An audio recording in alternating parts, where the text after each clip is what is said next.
ਅ, ਅਗਲੀ ਜਿਹੜੀ ਹਰਜੋਤ ਸਿੰਘ ਜੀ ਖਬਰਾਂ ਦੇ ਉੱਤੇ ਜਿਹੜੀ ਉਹ ਆਪਾਂ ਨਜ਼ਰ ਮਾਰਦੇ ਹਾਂ। ਜਿਹੜੀ ਗਵਰਨਮੈਂਟ ਸ਼ਟਡਾਊਨ ਦੇ ਜਿਹੜਾ ਉਹ ਚੱਲਦੇ ਆ, ਆਪਾਂ ਨੂੰ ਪਤਾ ਹੀ ਆ ਵੀ ਸਥਿਤੀ ਕਾਫੀ ਡਾਵਾਂਡੋਲ ਜਿਹੜੀ ਉਹ ਬਣੀ ਪਈ ਆ। ਸੋ ਜਿੱਦਾਂ ਤੁਸੀਂ ਦੱਸਿਆ ਵੀ ਇੱਕ ਬਿੱਲ ਜਿਹੜਾ ਹੋਰ ਲਿਆਂਦਾ ਜਿਹੜਾ ਹੋ ਜਾ ਰਿਹਾ ਆ, ਵੀ ਉਹ ਪਾਸ ਹੋਣ ਦੀ ਕਿਆਸ ਰਹੀਆਂ ਜਿਹੜੀਆਂ ਉਹ ਬਣ ਰਹੀਆਂ ਆ। ਤੇ ਜਿਹੜਾ 에ਅਰ ਟ੍ਰੈਫਿਕ ਕੰਟਰੋਲ ਦੀ ਤੁਸੀਂ ਗੱਲ ਕੀਤੀ ਸੀ, ਉਹਦੇ ਵਿੱਚ ਮੈਕਸਿਮਮ ਇਹਨਾਂ ਨੇ 10% ਤੱਕ 에ਅਰ ਟ੍ਰੈਫਿਕ ਨੂੰ ਘਟਾਉਣਾ ਸੀਗਾ, ਪਰ ਕਹਿੰਦੇ ਵੀ ਅੱਜ ਸ਼ੁੱਕਰਵਾਰ ਤੋਂ ਉਹਨਾਂ ਨੇ 4% ਘਟਾ ਕੇ ਜਿਹੜਾ ਉਹ ਅਸਰ ਜਿਹੜਾ ਉਹ ਦਿਖਣਾ ਸ਼ੁਰੂ ਹੋ ਚੁੱਕਾ ਆ।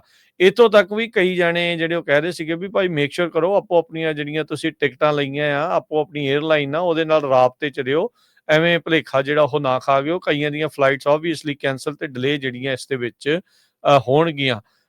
ਕਈ ਤਾਂ ਮਾਹਰ ਇਹ ਕਹਿ ਰਹੇ ਸੀਗੇ ਵੀ ਭਾਈ ਜੇ ਤੁਹਾਡਾ ਜਾਣਾ ਬੜਾ ਹੀ ਜ਼ਰੂਰੀ ਹੈ ਨਾ, ਸੋ ਇੱਕ ਨਹੀਂ ਦੋ ਫਲਾਈਟਾਂ ਜਿਹੜੀਆਂ ਉਹ ਬੁੱਕ ਕਰਕੇ ਜਿਹੜਾ ਉਹ ਰੱਖਿਓ, ਵੀ ਜੇ ਇੱਕ ਤੁਹਾਡੀ ਕੈਂਸਲ ਹੋ ਜਾਂਦੀ ਆ ਤਾਂ ਐਟਲੀਸਟ ਦੂਜੀ ਦੇ ਵਿੱਚ ਜਾਣ ਦਾ ਤੁਹਾਨੂੰ ਮੌਕਾ ਜਿਹੜਾ ਉਹ ਮਿਲੇ।